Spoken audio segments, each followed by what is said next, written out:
আসসালামু আলাইকুম প্রিয় ভাই ও বোনেরা, সবাই কেমন আছেন? চলে এসেছি আপনাদের বিডি ব্লগারি সীতা আপু সীতা রহমান চ্যানেল থেকে। কেমন আছেন সবাই? তো আজকে হচ্ছে আপু রান্না করব তেলাপিয়া মাছ। দেখেন একদম কুটে ধুয়ে পরিষ্কার করে রাখছি, কারণ সবসময় মানে ভিডিওটা অনেক লং হয়ে যায়, এবং এখানে কড়াইটা আমি দিয়েও রাখছি যেন একটু দ্রুত দ্রুত করতে পারি। তো সবাই কেমন আছেন আপুরা ভাইরা? সবাই একটা করে লাইক, চ্যানেলটি সাবস্ক্রাইব করে রাখবেন ভালো লেগে থাকলে অবশ্যই। আর প্রতিদিন চেষ্টা করি আপনাদের মাঝে একটা করে ভিডিও আপলোড করার জন্য। তো কেমন লাগে সবাই অবশ্যই কমেন্ট করে জানাবেন। তো আমি সারাদিন অনেক ব্যস্ত থাকি, যার কারণে হচ্ছে আমি আসলে আসে না, যেমন এডিট করা এটা সেটা করা আমি কোনো সময় পাই না। তো যার জন্য নিজে কাজের মাধ্যমে চেষ্টা করি আপনাদেরকে এক একটা ভিডিও আমি আপলোড করে দেওয়ার জন্য। তো কেমন হয় আমাকে কমেন্ট করে জানাবেন অবশ্যই।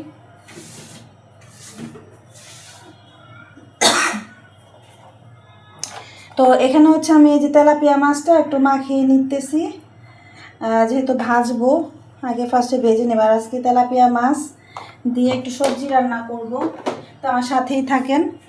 তো সবাই কেমন আছেন অবশ্যই কমেন্ট করবেন, কমেন্ট করে জানাবেন। অনেক ভালো লাগে, অনেকে আমাকে কমেন্ট করে যে আপু ভিডিওগুলো ভালো লাগে। আসলে চেষ্টা করি দেবার জন্য, বাট আমি আসলে তো মানে এডিট করার সময় পাই না, নিজে নিজে থেকে চেষ্টা করি। আর যেহেতু বিজনেস করি সেক্ষেত্রে আমার সময় হয়েও ওঠে না। তো এই যে আমার কড়াইটা গরম হয়ে গেছে, আমি আস্তে আস্তে করে যে মাছগুলোকে দিয়ে দিব। ফার্স্টে মাছগুলোকে ভেজে নেই।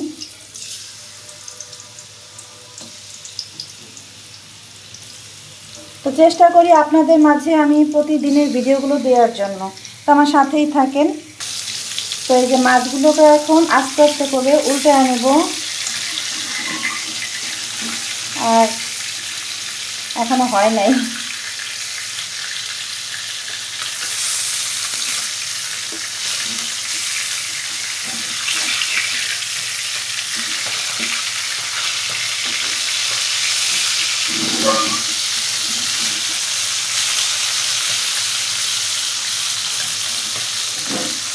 সাইডগুলো ঠিক মতো হয় নাই,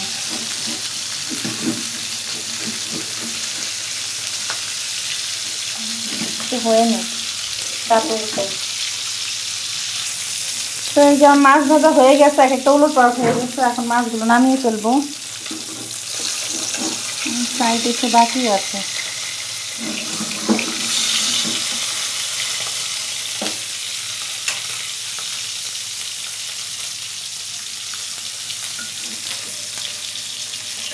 আস্তে আস্তে মাছগুলোকে এখন নামিয়ে ফেলবো।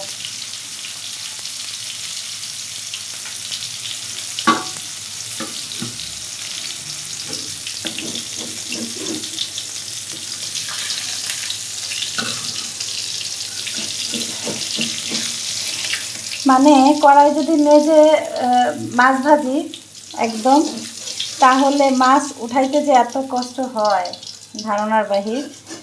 তো আমি একটা লোহার কড়াইতে আসলে ভাজি আজকে, যেহেতু এইটার মধ্যেই রান্না বসায় দিব, যার কারণে হচ্ছে এই কড়াইতেই হচ্ছে মাছ ভেজে নিলাম।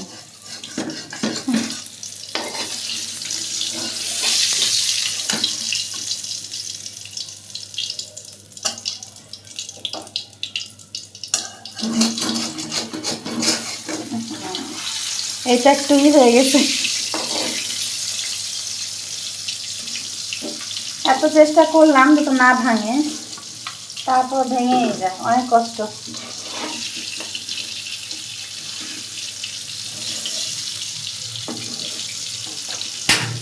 তারপর এটাকে একটু ভেজে নিই, এটা কম ভাজা হয়েছে। তো আমার মাছগুলো তুলে ফেলেছি। এখন হচ্ছে এই যে মানে পেঁয়াজ কাঁচামরিচগুলো আমি দিয়ে দিচ্ছি, মানে মশলা কষিয়ে তারপর হচ্ছে আমি তরকারি যাতে সবজি দিয়ে রান্না করবো আর কি।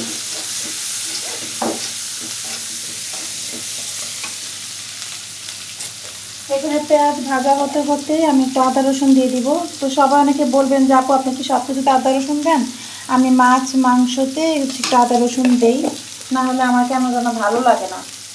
হ্যাঁ, শুধু ভাজিতে ছাড়া, শুধু ভাজিতে ছাড়া আমি সব কিছুতেই হচ্ছে মানে মাছ এবং মাংসতে আদা রসুন দিয়ে দিই। এমনকি এই যে মাছ যে ভাজলাম সেখানেও আমি একটু আদা রসুন দিয়ে দিচ্ছি, ঠিক আছে।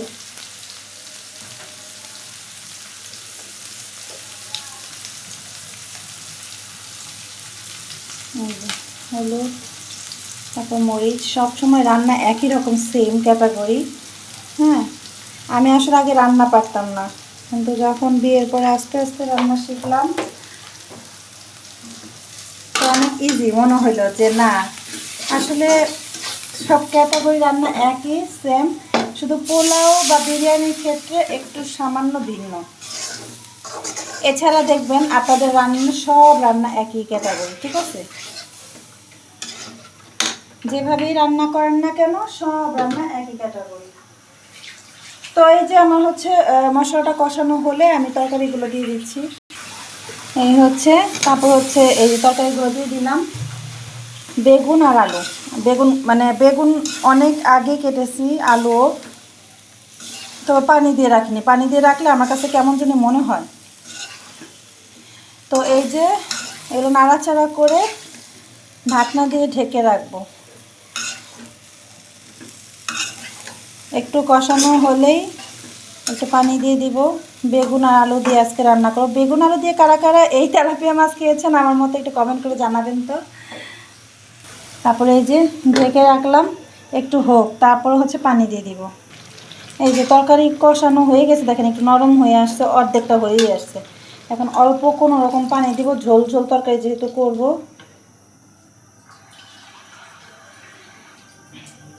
এই যে ঝোল ঝোল তরকারি যেহেতু করবো একটু পানি দিব। এমনি আলু বেগুন সবই সিদ্ধ হয়ে গেছে, জাস্ট এখন বলকটা আসলে মাছটা দিয়ে তারপর রান্নাটা আমার শেষ। তো এই হচ্ছে আমার রান্না। তো আপুরা ভাইয়ারা সবাই কেমন লাগলো অবশ্যই কমেন্ট করে জানাবেন। ভিডিওটা ভালো লাগলে শেয়ার করে দিবেন এবং চ্যানেলটি সাবস্ক্রাইব করে রাখবেন। সবাই ভালো থাকবেন। আসসালামু আলাইকুম।